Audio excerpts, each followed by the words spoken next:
The garage in the apartment building where I worked as a maintenance supervisor had always been a problem. Tenants complained about flickering lights, strange smells, and cars with dead batteries.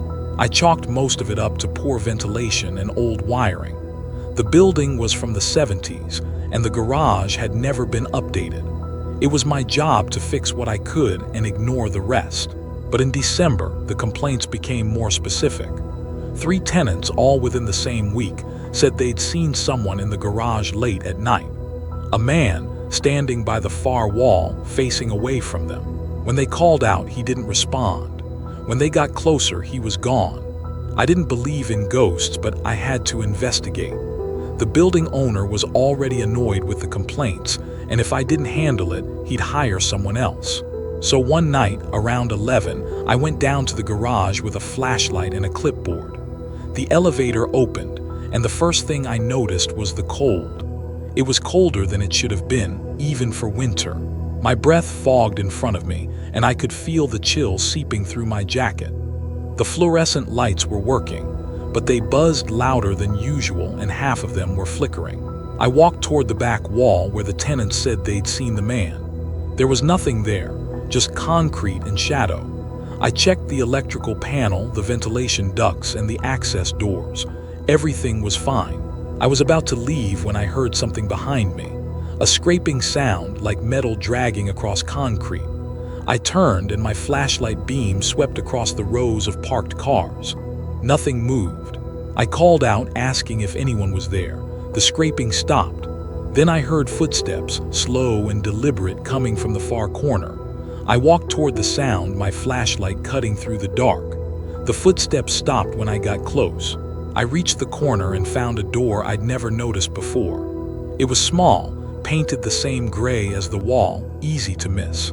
The handle was old, rusted, and when I tried it, it didn't budge.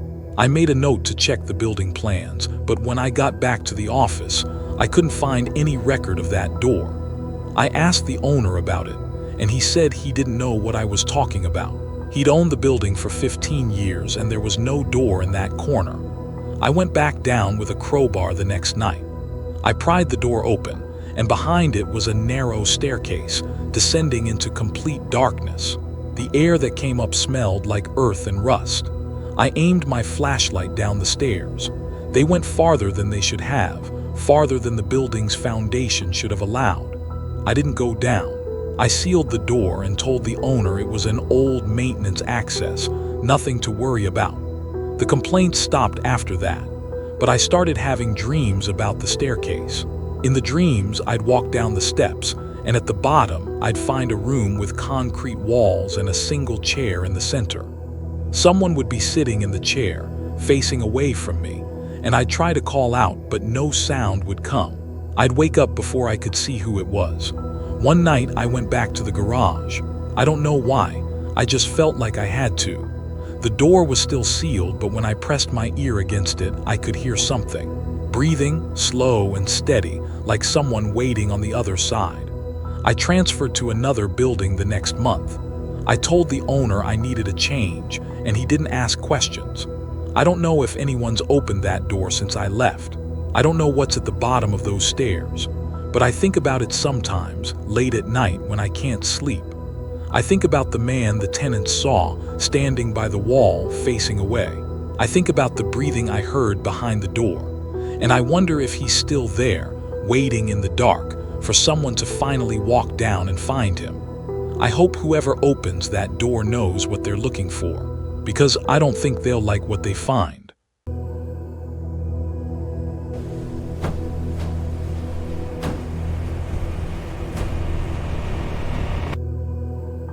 I was house-sitting for my uncle while he was overseas, and the only rule he gave me was not to go into the garage. He said the door was jammed, the lock was broken, and there was nothing in there I'd need anyway. I didn't question it. The house was old, built in the 60s, and half the doors didn't close right. I spent the first week watching TV, eating his food, and in the guest room. It was easy money. But on the 8th night, I heard something that made me reconsider the rule. It was a voice, muffled, coming from somewhere below. At first, I thought it was the TV, but I turned it off hours ago. I followed the sound to the kitchen. The door to the garage was in the corner, painted white, with a deadbolt that looked newer than the rest of the house. I pressed my ear against the door and listened. The voice was clearer now. It was a man speaking in a low, repetitive tone like he was reading something aloud. I couldn't make out the words, but the rhythm was unnatural, almost mechanical. I tried the handle. Locked. I stood there for a long time, debating whether to leave it alone. But the voice didn't stop, and the longer I listened, the more it sounded like it was coming from directly on the other side of the door. I went to my uncle's study and found a spare key in his desk drawer. It was labeled Garage in faded ink. I took it back to the kitchen and unlocked the deadbolt. The door opened onto a set of stairs leading down into darkness. The voice stopped the moment I turned the handle. I fumbled for a light switch and found one on the wall. A single bulb at the bottom of the stairs flickered on, casting weak light over concrete steps and a dirt floor below. The air smelled wrong, like something had been sealed in for too long. I called down, asking if anyone was there. No response. I descended slowly, one step at a time, gripping the railing. The garage was smaller than I expected, more like a cellar. The walls were unfinished, the ceiling low. And in the center of the room was a chair facing the stairs. On the chair was a tape recorder, old and boxy, with two reels slowly turning. I walked over and picked it up. The voice started again, mid-sentence, the same low monotone. It was my uncle. I recognized his voice immediately. He was reading something, a list of names, dates, and locations. I couldn't make sense of it. I pressed stop and the reels clicked to a halt. The silence that followed was suffocating. I looked around the room. There were no windows, no other doors, just the stairs behind me and the chair in front of me. On the wall to my left, I noticed something I'd missed before. Scratch marks, deep gouges in the concrete, clustered around one section near the floor. They were fresh. I crouched down and ran my fingers over them. They were rough, jagged, as if someone had clawed at the wall with their bare hands. I stood up and turned back to the recorder. I hit play again. My uncle's voice resumed, but this time, the words were different. He was speaking to someone, apologizing, pleading. He said a name I didn't recognize. Then he said, "I didn't know you were still down here." The tape cut to static. I dropped the recorder. It hit the ground and the reels snapped off, spilling tape across the dirt floor. I backed toward the stairs, and that's when I felt it. A shift in the air, like something had moved behind me. I turned, and for a split second I saw a shape in the corner. Tall, thin, motionless. Then the light went out. I ran. I took the stairs two at a time, slammed the door behind me, and locked it. I didn't stop moving until I was in my car, halfway down the street. I called my uncle. He didn't answer. I left a voicemail asking him what was in the garage, demanding an explanation. He called me back 3 days later. His voice was calm, detached. He said I'd broken the rule and that I'd have to deal with the consequences. I asked him what that meant. He hung up. I never went back to the house. I tried calling him again, but his number was disconnected. I don't know what I saw in that garage. I don't know who the voice was meant for. But sometimes, late at night, I still hear it. The same low monotone, speaking my name over and over like a recording that never ends sleep.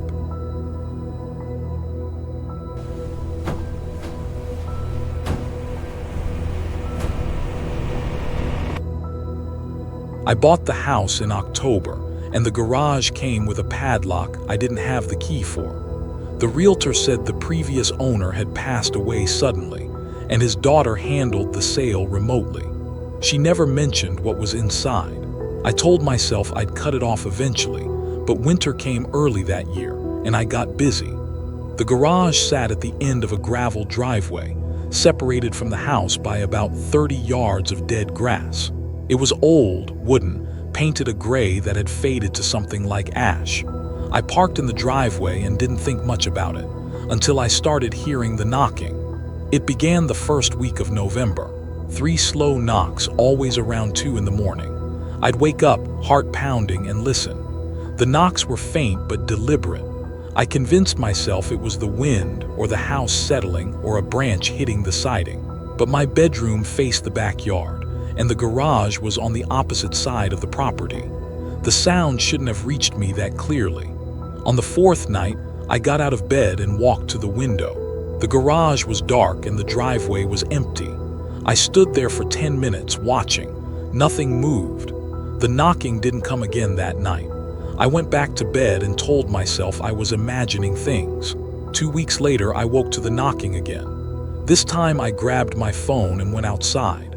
The cold hit me immediately, the kind that makes your lungs ache. I walked down the driveway in my boots and pajama pants, flashlight in hand. The beam cut through the dark, sweeping over the garage door. The padlock was still in place, rusted and heavy. I pressed my ear to the wood and listened. Nothing.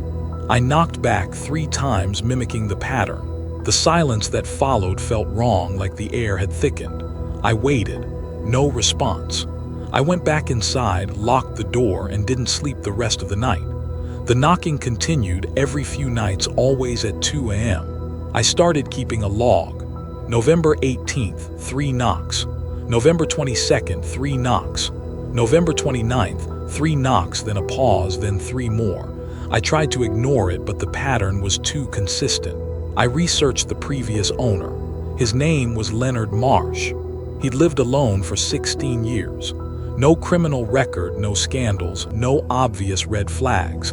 He died of a heart attack in the kitchen. The obituary mentioned a daughter in another state, but no other family. I found a photo of him online, a gaunt man with hollow eyes standing in front of this very house. In the background, barely visible, the garage door was open. I zoomed in. The interior was pitch black. I finally cut the lock on December 10th. It was a Saturday morning, bright and cold. I used bolt cutters I'd borrowed from a neighbor. The lock fell away and I pulled the door open. The smell hit me first. Damp wood, rust, and something stale, like old clothes left in a basement. The garage was nearly empty. A workbench along the back wall, a few tools hanging on a pegboard, a folding chair in the corner. And on the floor, directly in the center, a large circle drawn in white chalk. Inside the circle were 3 stones, arranged in a triangle. I stepped closer. The stones were smooth river rocks, each one marked with a crude carving, a symbol I didn't recognize. I stood there for a long time trying to make sense of it. The chalk was fresh. I crouched down and touched it. My finger came away white. Someone had been in here recently, but the lock had been rusted shut and I was the only one with access. I looked around the space again. No windows, no other doors, just the one I'd opened. I picked up one of the stones. It was cold, heavier than it looked. The moment I lifted it, I heard a sound behind me, a slow creak like weight shifting on old floorboards. I spun around. The folding chair had moved, just a few inches, but enough that I could see the drag marks in the dust. I dropped the stone and backed out of the garage. I didn't close the door. I went straight into the house and called a locksmith.